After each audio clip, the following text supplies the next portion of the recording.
और सर आपसे शुरू कर लेते हैं, आपको थोड़ी एंटरटेनमेंट कम लग रही है PSL सीजन 9 के कराची में होने वाले मैचेस में? बिकॉज आज जो है वो नॉकआउट मैच है एज सच, खैर टीम तो बाहर नहीं होगी, उसको दूसरा चांस मिलेगा, लेकिन फाइनल स्टेजेस में है और फिर भी कराची के स्टेडियम में लोग काफ़ी कम है। उसके दो रीजन है, एक तो कराची इज़ नॉट प्लेइंग, सबसे बड़ा रीज़न तो यही है, because I think home team है, तो जब होम टीम होती है तो फिर अगर होम टीम ना पहुंचे तो कुछ ना कुछ फ़र्क तो पड़ता ही है। अच्छा, दूसरा फिर I don't know why but PSL इस मरतबा बहुत ज़्यादा बज़ क्रिएट नहीं कर सकी है।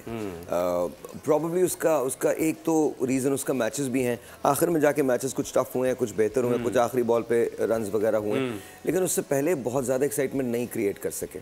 तो मुझे ऐसे लगता है कि यस, इस मरतबा थोड़ी सी एक्साइटमेंट की कमी है, लेकिन nonetheless I think PSL is doing fine.